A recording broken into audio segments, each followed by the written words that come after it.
We're moving into 2026. If you had to sum up the year 2025 for the city of Little Rock, what word, what phrase, what would you say? Well, I would probably say two phrases. One is back to the basics. We really focused on how do we energize, optimize the basic services of government with a spirit of excellence for our residents. But also, the other phrase is just growing forward. We've continued to see historic job growth, close to now 14,000 jobs that we've created in this administration since we've been in office. We've continued to lead the state in GDP growth and job growth. And even most recently, according to the Federal Reserve of St. Louis, Little Rock, and according in comparison to other regional cities, peer-to-peer cities, state capital cities, we rank number 2 in gross domestic product. Number 1 is Nashville. I think we all know the type of growth that Nashville, Tennessee has been experiencing. So while I never like being in second place, I'll be second place to Nashville because my last understanding, they got like 100 people moving there a week. And so for Little Rock to be number 2 at that type of growth and where we've come from is truly a testament to our administration, the city board, our team members of all the Little Rock Chamber of Commerce, all the work that we've done together to grow this city in an economic development standpoint. And that's because of our strong partnership with the Little Rock Chamber of Commerce and the work that we do here at City Hall. That's perfect. Of course, we want to talk about the budget. It passed last night. I probably shouldn't date this interview, but it did pass. Yeah. Big differences. And of course, I think the biggest as far as revenue and money being sent in one direction will be police and fire. Yeah. Talk about because we had a little some contingency, some tense conversations throughout the year with raising the benefits, just raising a lot of things for fire and police. So to have that budget really have that increase, how do you feel as a mayor? Yeah, the people what they want. As mayor, public safety is priority number 1. You can't have a successful or prosperous city without it being safe. And so the men and women of Little Rock Police Department have shown great resolve over the last several years. I'm excited that we've seen historic crime reduction numbers here, not only this year, but the last 2 years. When you look at the numbers right now, Little Rock overall, and as Chief Helton would tell you, the telltale all of any city is what's happened over the past 5 years. And when you look over the past 5 years, overall crime is down 27%. Overall violent crime is down 21%. Homicides over the past 5 years are down 47%. Year to date, it mirrors just like that. We're down right now 21% overall crime, about 12 to 13% violent crime. And that's because of our holistic approach of both prevention, intervention, treatment programming, targeted patrols, and the leadership of Chief Helton. And then on top of that, this year alone, we experienced a historic feat by having the largest raise for our police officers that's ever happened in the history of the city of Little Rock, with a continuous 5% raise. And that helps us keep the number of officers on the ground, not only just to do targeted patrols, but also community resource officers. And so we're really excited about that. And so we've done the same for our fire department and given them a historic raise as well. We've also increased the budget for some of their capital expenses that they need, somewhere around $2.5 million. And so again, the theme of this year was back to the basics and how do we optimize, energize the basic services of government to ensure that our residents get everything they need, from police to fire, to public works, to parks and recreation, to housing neighborhood programs, and the whole gamut. You even take 911. The 911 calls are now, we're hitting industry standards on how do we answer 911 calls. I can remember 2 or 3 years ago, that was an issue. We resolved it. And so we're excited that we've been very responsive in this administration, but also taking things to the next level. And ultimately, again, we keep growing forward here as a city from an economic development standpoint. Yeah, just for someone who doesn't understand, so kind of explain the relationship or the structure when it comes to the city of Little Rock and LRPD. Are you Hilton's boss? How does that kind of work? So as mayor, I'm the chief executive officer of the city of Little Rock. And so all departments report to me as mayor. We do split the number of departments as far as direct reports. And so as a direct report standpoint, the chief of police does report directly to me. Fire department does report directly to me. So of the 14 departments, 7 of them, mostly the most public facing ones, report directly to me because I'm going to get most of the calls about it. And then the other more internal ones, but just as important because it keeps the train of government going, reports to our chief administrative officer, city manager, former fire chief Delphon Hubbard. And so, yes, ultimately, as I always like to say, no matter what the issue is in city government, ultimately the buck stops with me as the mayor of the city. But again, I was proud to hire Chief Helton and appoint him as the new police chief in December of 2022. And he has done a phenomenal job driving down crime alongside the men and women of Little Rock Police Department. Yeah. Although we're seeing that reduction happen, of course, you still have several in the community say, hey, it's still too high for them. I think the question is just simple. What new strategies or programs or things that you guys are working to prioritize to reduce violent crime while also improving community trust in your police department? Totally understand. And as I ran when I first came in office on how we can be more accountable, clear, and transparent as a city, but also particularly with the police department. I ran on public safety reform and public safety. And so I'm excited that Chief Helton has carried on that torch of focus on community policing. We know there's always still more work to do as it relates to transparency. There's still more work to do as far as community policing. I'm excited that, really before the George Floyd era, we were already working on a number of different public reform policies, whether that's duty to intervene, that's adding that policy, banning chokeholds. We were the first city in the state of Arkansas to have body-worn cameras, first city in the state of Arkansas to have a real-time crime center. We've done so much in the public safety reform. We also have a citizen review board, first city to do that in the state, first city to have a public safety commission. And even though all that's happening, there's still more work to do with the community to make certain that our community knows that LRPD is our guardians. They're not their opponent. They're there to be helpful, to be safe, help everyone to be safe from that standpoint.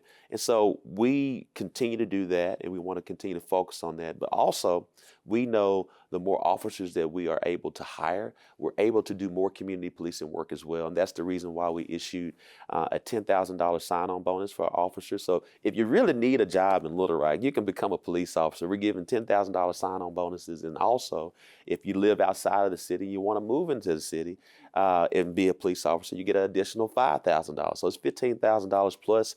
Now we have and continue to be the highest paid municipal police force in the state. Yeah, I want to challenge you there on that, especially with me being from Little Rock. What do you feel like that presents any challenges sometimes when you're bringing in officers from other cities who may not have the same investment? It's a job. Yeah, it sounds exciting. I get $15,000, but I don't have the same care that maybe I would have for miles. Yeah. No, I see you're correct, and I appreciate that challenge because that's something I get often in the streets of Little Rock when people ask those different type of questions. One of the main questions is, why don't we have a residency clause? Well, one, it's very hard to fill a police force. It's a very hard job. It's a trying job. They're putting their lives on the line. And many want to choose certain things for themselves, and they don't want to bring work home. For those, we understand that, we respect that. Clearly, we prefer them to live in the city because also when you live in the city, you don't have a police vehicle, and that police vehicle go into your neighborhood. Guess what? People are less likely to start looking at your neighbor's house when you see a police vehicle there. We do know that, and that's the reason why we have to focus a lot on diversity training.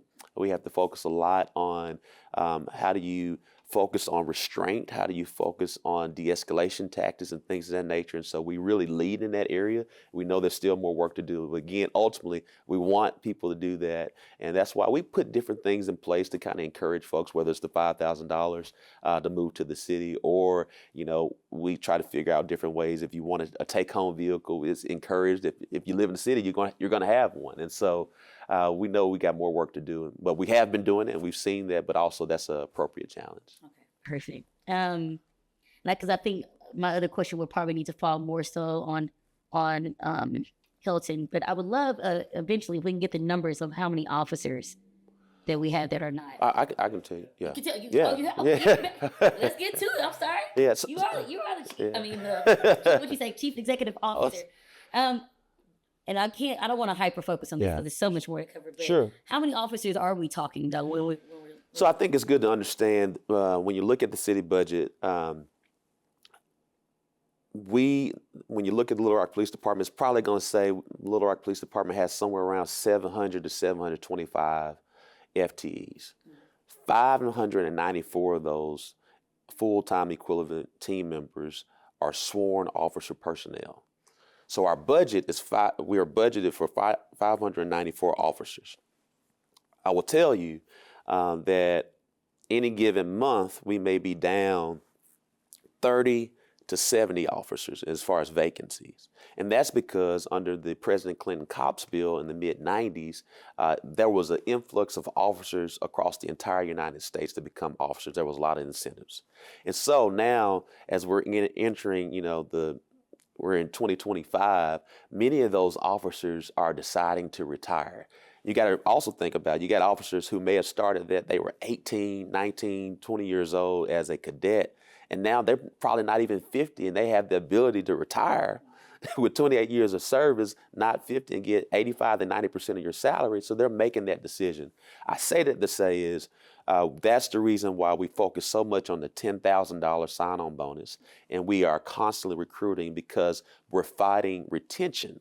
Because of that, really it's retention, but also attrition of the retirees who are coming off. And so we have to continue to have multiple classes throughout the year to fight off the number of retirees that are coming off from that standpoint. I am happy to report we probably have right now today about 50 of that 594, about 50 to 60 officers that's vacant. I've seen it in times when we first started in this administration where we had 120 vacancies. But that stopped once we put the $10,000 sign-on bonuses. And also we're working on incentives for those officers who've been here more than 15 years. We gave them additional raise on top of other raises to keep them here to extend their years of service with the city. And so there's multiple things going on, but those are the numbers. I know retention is also a big thing with those residents. Yeah. And I know we've been trying to do different things with our parks, our trails, and our green space. Big quality of life driver for sure. Can you kind of describe the next major project? And do you have a comment about our 30? Yeah, so 30 crossing. I tell people all the time that Parks and Recreation is a critical component to quality of life and place in our city. Myself being a millennial, I know you're a millennial as well, we choose where we want to live first, then we kind of focus on our career. And those coming behind us being Generation Z, they're even more deep in that. And so that's the reason why we have to have more things to do in this city. That's why you've seen such a great focus on quality of life and place with the number of trails that we have, the investments and improvements we made to our existing parks. That's why we have this downtown master plan. And so one of the big things that we're working on right now, when you and I were growing up, we can remember there wasn't a river market. And then I was going off to college. You were probably graduating from high school as I was going off to college. And then we did have a river market. Guess what? 20 years later, the river market has kind of gotten outdated. And so we have put together a package of a public-private partnership with a company by the name of Newfound out of St. Louis. If you've ever been to St. Louis, they have this development called The Fountain. And if you've been to Midtown Atlanta, it's the old Sears Roebuck, old Sears, where they redeveloped it to mixed-use entertainment, dining, things of that nature. And so that's what we're going to do at the River Market, renovate that at the tune of $20 million. And it's going to extend the hours. It's going to have greater nightlife here in the River Market. So that's the next thing on the horizon that we'll be renovating that. And then secondly, and probably more importantly, is what we do with 30 Crossing Park. That's in the middle going into the Clinton Library area, where it's been a big part of the downtown master plan as well. We're working on figuring out those dollars because it's going to take to a tune at least $200 million. And so it's going to probably take a public-private partnership to do that. And we're excited that we now are focused on the design. And we've had a lot of stakeholder meetings that you all have been a part of. And so people want it. At least they say they do. We hope they want it when we say the price tag. But it's a once-in-a-lifetime opportunity to have an 18-acre green space park in the middle of your downtown. It could be like a gathering place in Oklahoma City, somewhat like a Central Park in New York City, or a Millennium Park in Chicago. That's the type of ideas that we can have right here in the city of Little Rock, being Arkansas state capital city. I love that you said it. They say they want it, but we need some money to back it. Do we foresee maybe a sales tax being in place? Because we haven't really been successful with getting those No, passed. I will say, I'm a person that shoots for the stars and hopefully lands on the moon. We clearly got to continue to focus on quality of life and place in our city. However, we got to focus on the basics, and that's what we've been focused on, whether it's infrastructure, make sure we're filling the potholes, make sure we're taking care of police and fire, we're taking care of the improvements of parks and recreation, we're doing what we can from affordable housing standpoint, which we're leading there, and love to talk more about that.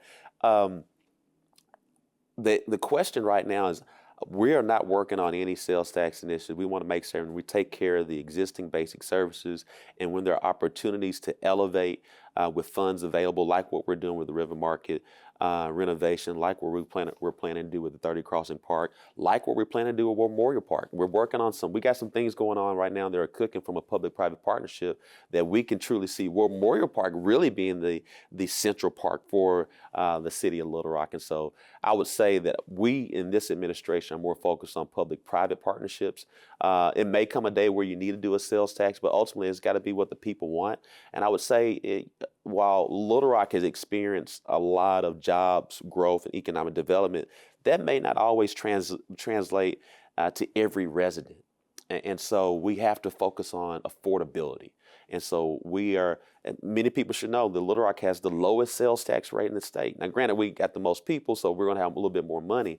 But there are many cities across the state that people would be surprised that have a greater sales tax, and they're able to do more things than we can. Granted, we got a greater population, so we got a little bit more access to stuff. But when we're talking about newer and nice things, it does take additional dollars, and sales taxes help. But again, we're focused on public-private partnerships to keep the affordability for our residents. Yeah, let's talk about the housing, and also just talk about our unsheltered population and how we're kind of also been helping them. So I think it's really, when we talk about housing and housing affordability in Little Rock, I think first we need to know we have a housing crisis in Little Rock and these United States of America. And that's the reason why we've doubled down over the last 2 years. If you recall, in 24, we announced a 100 new home initiative where our housing neighborhood programs leverages federal dollars and city dollars to purchase land and lay infrastructure in targeted community development areas, which are predominantly south of 630, east of I-30. And so we leverage that alongside our down payment assistance program, where we're able to purchase properties, get residents who meet certain income levels with banks who are able to provide low interest loans, and they're able to walk into these homes with instant equity. And that's what closes generational wealth and race gaps here in our city, or state, and the nation. And so we've been very proud that in 24 we announced that with 100 homes. We did 157. We're in 25 we announced 200 at the beginning of this year. We're going to eclipse and get close to 300. And so one of the things that we want to focus on as a pathway to prosperity through progress of housing is creating a housing trust fund. So 2 or 3 weeks ago, the city of Little Rock passed a housing trust fund initiative that will allow us to raise dollars from banks to help. The 100 home initiative that went from 100 to 157. The 200 home initiative went from 200 to 300 to get us to 2,000, to really scale up. And so we're proud of being the first city to have a housing trust fund. And so that's the affordable housing standpoint. Secondly, we know that we have a number of brothers and sisters that are unhoused and homeless across our city. We're the first city to have a chief homeless officer. We lead when it comes to homeless services to the tune of what we fund Jericho way close to $1 million. And we know they're a day service provider for our homeless brothers and sisters. But many of our homeless brothers and sisters are, going to other areas of the city to provide, have their own shelter that's not a traditional shelter piece. And so we want to focus on permanent supportive housing. And so our strategy is our micro home village, which is a tiny village. And so if you go to Asher Roosevelt area right now, it's being built for 209 units. And so the key is, because we know sometimes you need a second chance, a third chance, or maybe a fourth chance. And so these individuals will have up to 9 months to receive workforce services, health care, to be able to get a job, and then connect them with the housing authority to get them a permanent supportive housing plan. And so our goal is to provide these services for a period of time to ultimately get them to permanent supportive housing going forward, so we can get to what we call functional zero as it relates to homelessness in our city. And so that's the full comprehensive gamut of how we address housing here in the city of Little Rock. I want to touch on looking ahead. We have an election year coming. No announcement has been made. Of course, I got you on the spot now. Are we expecting an announcement? What's next? I think, as you know, there are a lot of things that we've been able to do to unite, grow, and transform the city of Little Rock. We continue to take this city to higher heights. I think there's more work to be done. And so we'll be able to share that news in 2026 on how we keep growing the city of Little Rock. And so you'll be the first to know the rollout plan for the re-election campaign. Heard. If we're looking back on the last 4 years, what are you hoping will be a big signature capital project or public-private partnership that you would like to be most associated with your administration and making it happen? Well, I'm not big on talking about legacy things. I think what I want to make certain that we focus on is how do we unite, how do we grow, and we transform. And I think we have been able to demonstrate in our administration what unity looks like. When you have a mayor, they can go to any area of the city, no matter what the zip code is, what the community looks like, what the community believes, that they know they have a mayor that's focused on how you unify and how you bring us all together. And we've been able to do that. We've seen the historic job growth of our city, from not only the 14,000 jobs that we've created with our partnership with the Little Rock Chamber of Commerce and the members of the city board, to the tune of $831 million of reinvestment in the Little Rock Port as well. We've seen what we've been able to do with those jobs and leading in jobs for the state, but also being in the top 5 from the Federal Reserve of St. Louis. So we've grown. So we've united, we've grown, and I think it's time as we move to 26 is how we focus on how we transform the city. And so transforming the city, what does that look like? It's how do we truly have a public-private partnership for the redevelopment of Memorial Park, for the development of 30 Crossing Park, for the renovation of River Market, and what do we continue to do to have a true infrastructure plan for our streets and surface system here in the city of Little Rock. So because we know if you take care of the infrastructure of Little Rock, it takes care of the jobs of Little Rock. It takes care of the community, and more people want to live. And so we're going to be focusing on how we transform Little Rock. And so that's always been my internal why. And so if you've seen over the years what we've been able to do in the midst of, historic snowstorms in the winter Erie, a global pandemic, a 500-year flood. So much has gone in our administration. Clearly, what we know, March 31st, 2023, with a high-end EF3 tornado, and then even a microburst in April of 2025. We are going to be focused on the next phase of transforming the city in 2026. Yeah, I'm backtracking just a bit. For some of your citizens who are saying, hey, we're south of 630, and they're in these wards where they feel like they're being left behind, any special programming, anything that you guys plan to continue or put in place to make sure that us on the other side of this 630 are not left behind? No, I would say being a resident of South of 630, just like you, we've had a uber focus on economic development, whether it's been our Asher Avenue revitalization plan, whether it's been focused on the affordable housing. All of the housing that I've spoken to earlier today has all been south of 630. And so when we talk about south of 630, east of I-30, our direct plan is affordable housing, because we know affordable housing builds wealth. It closes wealth gaps.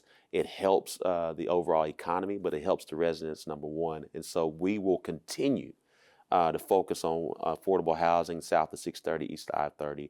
We will continue to focus on better infrastructure for south of 630, east of I-30. We will continue to focus on more economic development efforts, and that's the reason why we have a south of 630, east of I-30 economic incentive plan where we waive permit fees for you to develop. And so what we've seen because of that, it's been more development south of 630 than any other administration in the history of the city of Little Rock, because we've been having this intentional work. Now, I will say we don't ever want to gentrify south of 630, east of I-30 either.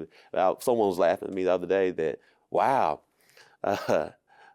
Asher has a Starbucks. Southwest got 2 Starbucks. And so, as they said, don't do too much gentrification, but that speaks to that there's development happening in south of 630, east of I-30, alongside the Amazon developments that we know employs a lot of folks here. And that's first started in Southwest Little Rock before it went for the other developments in the port. Yeah. We'll revisit that in 2026 for sure. I think a Starbucks is light. I think the concern always comes when we get this development and then the residents of the area cannot participate in the progress. Show up. I think that's always going to be the concern. Last question before we get to these quick little questions here. From day one, you're the first Black mayor. You do know that, right? At the city of Little Rock. From day one, at least, I know you said you're not big about talking about legacy, but what would you say has changed mentally for you with taking on this leadership role? As the first elected Black mayor of Arkansas State Capital City, I will tell you that right, wrong, or indifferent, the reality is it's a huge responsibility. It's a huge undertaking. Being a mayor of the state capital city is a huge responsibility, a huge undertaking. And so what I've learned, not only as being the mayor, full stop period, irrespective of race, but also being the mayor that happens to be the first Black elected mayor, is I've grown to have a greater patience for the unexpected. And so to the tune that I almost expect it now. And I think that expectation of the unexpected helps me lead our team and leads our city. Because what people may forget is we've led through a number of crises, but we got so much fruit. When you talk about a 500-year flood in July of 2019, I was only in office 5 months. A global pandemic, a high-end EF3 tornado, Winter Erie, a microburst. And in those times, the residents needed a leader that was going to be calm and steady and know that they were going to take care of them. And I believe alongside members of the city board, our team here at the city of Little Rock, both Governors Hutchinson and Governor Sanders, we were able to be strong and resilient during those crises. And that's what I've learned to do more of, to be there and be ever present for our residents, because that's what they need. Someone who's going to be strong and resilient and think about them first. And that's how we unite, that's how we grow, and that's how we transform this city together. Couple questions for you. They are far and ranging, okay? Okay. We're gonna start with the most far and ranging. Yeah, we're gonna start with the most intense. We had we had a neo-Nazi group, Blood Tribe, I think is what they want to be called, come by the city. I don't know if we got a response from the mayor. Do you have a comment on that? Should citizens be concerned? And yeah. I'll be quite frank, it pissed me off to see them, not only as mayor, but as a Black man. But as mayor, I'm glad that our police department abided by the law, upheld the Constitution, did what they needed to do, and move forward. And they too stand against bigotry. They too stand against any racism. And so I fully support Chief Hilton in that process. But also I'm aware that, we have to always make certain that it's extended beyond every group and that has happened as we move forward. And we want to continue to do that as well. We have been missing one of our board members for some time. Do you have a comment about board member Ken Richardson, especially with the vote we had last night? Do you have a stance on that as well? I think it's Ken Richardson is my friend. He's my brother. I'm praying for him, and that's about all I have to say. Okay. I'm going to press you a little bit more here because I don't think you voted. I think it's well noted that when it was first introduced, I shared that if it passed, that I would veto it. All right. We lost the big game. We didn't lose the game. But as far as the Razorbacks coming down to Little Rock, Yeah. I think this was the last year, correct? Oh, that's what they say. That's what they say. Yeah. Okay. We had an exciting time. Yeah. I even saw your post. A lot of Yeah. exciting folks. It was a great time. It brought back memories of how the games used to be when we had 3 games. And so excited. You know, I understand, particularly right now in college football and NIL, it's a business. Sometimes I wish we put the state first, and not to say that they didn't, but we clearly want to keep that game. But if it's the last game, we went out in style. Yeah. This might be a stretch here, but of course, as a University of Memphis alum, have you been able to talk to Silverfield yet, or any connection there? I have not talked to Silverfield. He and I met, and he may not remember it, but being a former University, being a University of Memphis alum, but a former student leader there. Over the years, I've gotten a chance to meet some of the coaches, particularly in my political role as mayor of Little Rock, and they find out that I went to college there. I've got a chance to meet some of the coaches. We have met. We follow each other on social media, and so was excited to see a University of Memphis alum go there. I think many people may not even realize that, and you may not realize this either, but the current president of the University of Memphis is a Razorback. He went to Arkansas. His name is Bill Hargrave. He went to Arkansas Tech. He was a longtime dean of the Walton College of Business at the University of Arkansas. He's from Russellville, Clarksville area, and so he now leads that. So what I'll say, he and I were texting because we were both, I'm not gonna say what, but long story short, we both want the Razorbacks to win, and I knew not to post anything when Memphis was winning. He was calling me the whole time. Yeah. Yeah. So we can maybe. I'm a Razorback, but I'm also a Tiger. Also a Tiger, also a Razorback, but it's an exciting game, Yeah. of course, but we're not. You still have hope. And I'm in a business that you always are asking for business, and so I still have hope that there's an opportunity that the Razorbacks, at some point in time, may come back home to Little Rock. To Little Rock, because this is their home. At least once a year. Okay, you stand. All right. Exciting times in your life as well. Yeah. Recently, Mayor, we saw a video yesterday. Yeah. Congratulations to you. Thank you. Talk about the new wife and all of that. She is my answered prayer, favor, and grace personified towards me, and I love her. I love that. Has it been challenging at all, balancing trying to get married and still being the mayor of the great city of Little Rock? I'm grateful for her patience. All right. What are you anticipating most for 2026? I'm anticipating for 2026 as we move forward, and we'll be having our State of the City. Clearly, it's going to be a year where clearly it won't be a surprise that a re-election campaign will be announced by me. Haven't done that officially, but I think it's going to come at no surprise. But you got to do some things from that standpoint.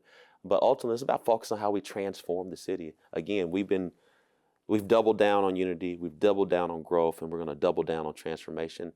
And that's the culmination of it all. And so we got to continue to move forward together in that way.